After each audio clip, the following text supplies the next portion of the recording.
بەناوی خوای بەخشندەی میهرەبان ئەمڕۆ لە خاکی پیرۆزی کوردستان ئێمە وەتاین لە خزمەت مەرقەدی ئوەیسی قەرەنی کە یەکێکە لە تابعین کە دوای سەحابە هاتووە. ئوەیسی قەرەنی شوێنێکە کەوێتە سەر زنجیرە شاخی شاهۆ کە کۆتایی شاخی شاهۆیە و ئەڕوانێ بەسەر دەشتی ماهێشتا. ئەمە دەشتی ماهێشتا کە بەقەت دەشتی شارەزووری لای سلێمانیە بێت، دەشتێکی بەپیتەوە. لەو دیشەوە دەشتی کامێرانمان هەیە، ئەوە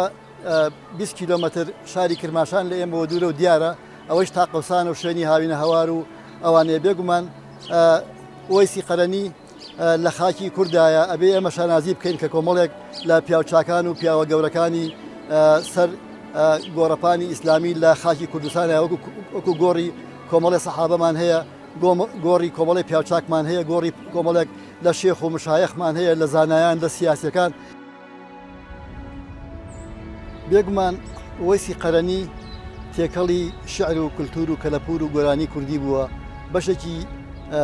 یعنی بەشێکە بەڕاستی لە کولتور و کەلەپوری کوردی لە زۆر لایەنی کوردەواریەوە باسی ئەم پیاوە هەیە. تەنانەت خەڵک بۆ خۆی دروست کردووە ئەڵێ ئوەیسی قەرەنی وتوێتی هەر کەسێ ناتوانێت بچێت بۆ حەج، 3 جار بێ بۆ لای من خوا حەجی بۆ نووسێت. ئوەیسی قەرەنی بە حیاتی و قسانەی نەکردووە، ئەمە بەڕای من ئەم زێوانانە دروستیان کردو بۆی دایمەن ئەم ناوە قەرەباڵغی و پایان بنێ و یارمەتیان بن. لە شعری کوردیا مەسەلا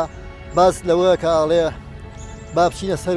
وەیسی خۆمانە. مەسەلەی خۆمانە مەسەلا زۆر کەس ئەیبا بەلای خۆیان ئەڵێ وەیس عەرەبیە یا وەیس فارسی یا تورکی یا هیچ هەر ملەتێکیکەیە. ئەمیش ئەڵێ نەخێر وەیسی خۆمانە، ئێمە کێشەیەکمان هەیە بە عاشقەکەی ئەڵێ با بچین لەوێ دەدڵی خۆمان بکەین زانی خەتای کامانە. ئەمە لە زۆر ئیدیۆم و پەندی پێشینان و شعری کوردیا ئەم پیاوە بەشداری هەیە لە ئەدەبی کوردیا و ئەم پیاوە بێگومان باسەکەی لەوە هاتووە کە لە زۆربەی سەرچاوە ئیسلامیەکانە بە تایبەتی سیرە، لە زۆربەی سیرەی ئیسلامیا کە هەر لە ئەوەڵی سەرەتای نووسینی سیرەوە هەتاکوونی ئەمڕۆ بە درێژایی باسی ئەم پیاوە هەیە. یعنی لە سەدان سەرچاوی ئیسلامیا باسی ئەم پیاوە هەیە و کە بوونی هەیە. ئەویش ئەوەیە کە لەیەوە دەست پێکە کە پێغەمبەر صلی الله علیه و سلم پێش وەفاتی ئەفەرمێ زۆر حەزمە کرد بە ئوەیسی قەرەنی بگەم، بەڕاستی خەڵکی یەمەنە بەڵام پێی نەگەشتم. ئەو پیاوە هات بۆ لای من کە من ببینێ لە مەدینە، بەڵام من لەو کاتا لە غەزا بووم ئەوم نەبینی. پێغەمبەری صلی الله علیه و سلم خۆزگایە من بمبینایە، داوای دوعای خێرم لێ بکردایە بە ئەبوو بەکر و عومەر و عوسمان و عەلی و ئەو سەحابەی دەوروبەری، ئەڵێ داواتان لێ یەکەم هەر کاتێک هات بۆ لاتان، هەر کاتێک بینیتان پێی گەیشتن پێی بڵێن کە دوعای خێرم بۆ بکا و ئاگای لێمان بێ و داوای شەفاعەتی لێ بکەن بۆ خۆتان. طبعا ئەبوو بەکری سدیق کاتێک کە بێ بە خەلیفە زۆر هەوڵا کە ئوەیسی قەرەنی ببینێ، هەر کاتێ لە کاتی حەجە یەمەنیەکان یەن بۆ حەج ئەچێ بۆ ناویان هەواڵێن لێ پرسیاڵێ ئوەیسیان تایە، ئەوان ژڵێن نییە هەتا وەفات دەکا. دوایی کە عومەری کوڕی خەتابێتە سەردەور هەموو ساڵێ عومەری کوڕی خەتابیەت ئەگەڕێ بە دوای ئوەیسە نادوێتەوە هەتا ڕۆژێکیان بڵێن تووڕابێ عارزە بێ کە چۆن ئەو وەیسە لەکوێ یا ئێمە بچین بۆ لای ئەو یا ئەو بێ بۆ لای ئێمە با بیبینین. ئەچێ بۆ شاخی قەبیس لەوێ هاوارەکە بە هەموو دەنگی ئەڵێ خەڵکی ئێمە لە ڕای خوا هەر کەسێک هەواڵی وەیس ئەزانێ وەیسی قەرەنی هەواڵیم باتێ ئێمە ئیشمان پێێتی. پیاوێکی ڕیشسپیش لەوێ ئاڵێ ئەرێمە تۆ 2 ڕۆژە هەر باسی وەیسەکەی، وەیسی بۆ چییە وەیس؟ ئەڵێ وەڵا من ئیشێکم پێێتی، ئەگەر هەواڵێکتان هەیە ئەڵێ وەڵای ئێمە لەم حاجیانەی کە لێرێن لە دەوری کەعبە ئەومان لەگەڵان نییە، بەڵام کوڕێکی ئامۆزامان لەگەڵی ئامۆزای خۆمان بەرازای خۆمم لەگەڵایە لای حیوانەکانمانە لە عەرەفات، لە دەوری عەرەفات. ئەگەر بڕۆی لەوانەیە یعنی ئەوە ببینی، بەڵام ئێمە ئەو پیاوێکی وان نییە کە تۆ ئیشی پێی هەبێت و تۆ خەلیفەی موسڵمانانی ئیشی پێ هەبێت. ئەڵێ لەکوێ؟ لە دەوری عەرەفەیە لەگەڵ ئیمامی عەلیە. ئەمە چیرۆکەکەی زۆر خۆش، یعنی هەڵەسن لێرەوە ئەڕۆن بەیەکەوە بۆ دەوری عەرەفە و لەوێ شوانی زۆری لێ بەناو هەمویانە ئەگەڕێن هەتا ڕێیان لە پیاوەیەکە وێ بن پەسەکێکی خوری لەبەرایە تا خوارە و حوشتەکانی بە دەوروبەریە خەریکی لەوەڕن و خۆشی نوێژەکە و دەستی تنگ بەستووە و بەرامبەر بە سوژدەی خۆی سێرەکە. ئەوەسە هەتا لێ بێتەوە. دوایی کە لێ بێتەوە عومەری کوڕی خەتاب پێڵێ جەنابەت خەڵکی کوێیت و لەکوێوە هاتی؟ ئەویش ئەڵێ وەڵام من لە یەمەنەوە هاتم، من عەبدی خوام و هاتووم بۆ ئێرە. ئەڵێ ئاخر ناوت چییە؟ ئەڵێ من بەندەی خوام، ناوی منە بۆ چییە؟ ئەڵێ وەڵا حەزەکەی دایک ناوی چی ئەومان پێ بڵێ؟ ئەڵێ وەڵا من دایکم ناوم وەیس، من وەیسم خەڵکی قەرەنم لە یەمەن. ئەڵێ دەی تەواوە ئەوەی کە ئێمە بەشەی ناگەڕێ جەنابتە. ئەڵێ ئاخر ئیشتان بە من چییە؟ ئەڵێ ئیشێکمان پێ هەیە ئەگەر یارمەتیمان بووی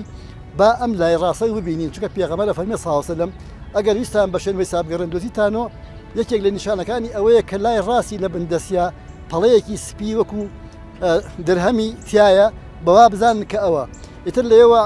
ئیمامی عەلی لەگەڵ عومەری کوڕی خەتاب پێڵێن داوای لێ یەکەین کە ئەو شوێنە هەڵبەرەوە با سەیرێکی بکەین کاتێکە هەڵیانەوە بینن تەسبیەکەی تایە ئەو تەسبیە ئیتر لە خزمەتیا دانیشتن و داوای لێ یەکەن ئەڵێن داوای لێ یەکەین کە دوعای خێرمان بۆ بکە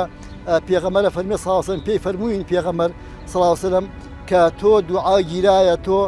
کەسێکی کە خزمەتی دایکی خۆت زۆر کردووە زۆر عابیدی لەگەڵ خوا زۆر سڵحاوی شەفاعەت بۆ هەر کەسێ بکەی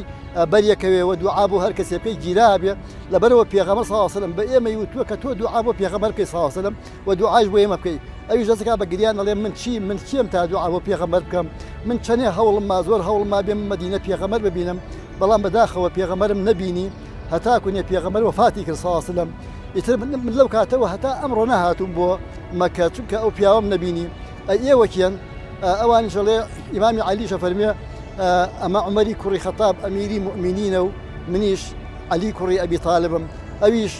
هەڵەسێ و باوەشیان پێکات و ماچیانەکە و ئەڵێ زۆرم پێخۆش بۆ کە ئێوەم بینی و هاوڕێی پێغەمبەرن جالیانە پرسێ ئێوە پێغەمبەرتان خۆشەویست ئەوان جەڵێن بڵێ ئێوە پێغەمبەر خۆشەویستی ئێمە بوو ئێمە شەو ڕۆژ لە خزمەتیا بوون باسی وایان بووە کاکە ئێمە شەو ڕۆژ لە خزمەتی پێغەمبەرا بووین دایمەن خۆشمان ویستووە عومەر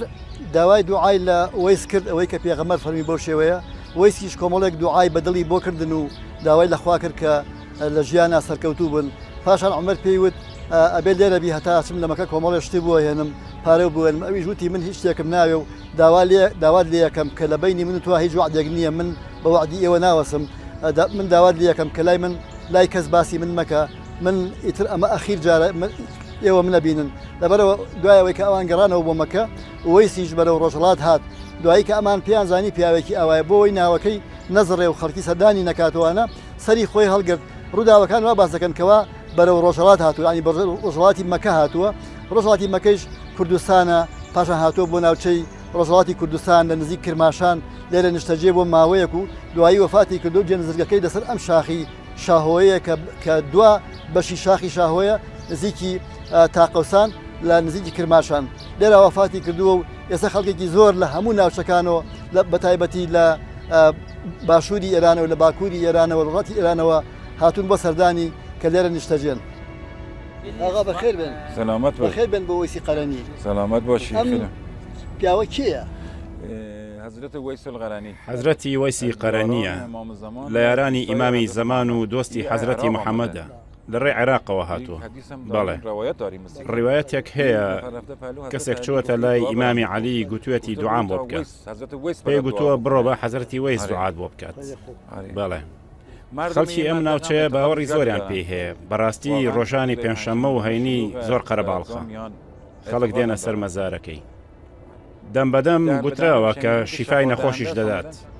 کاک محەممەد چۆنی قوربانی شکر لەکەیەوە جەناب لێرەی بەخوا من لە وەڵێن انقلاب کریا تا ئێستا خادەمە بەرگەمە بەڵێ زیارەتکاران زۆرە بۆ ئێرە بەخوا زیارەتکان لە هەمووی شارێک وتیت لەکوێ مەسەلا بەخوا لە مەهاباد و لە پیرانشارەوە لە نەقەدەوە لە سەردەشت و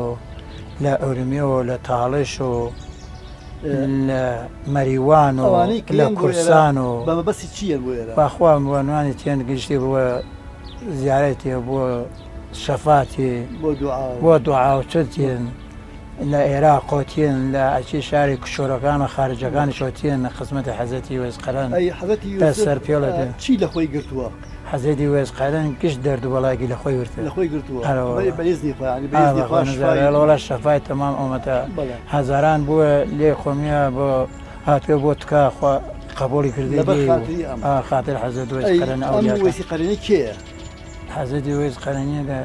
ساڵی پێغەمبەرین حەزەت محەممەد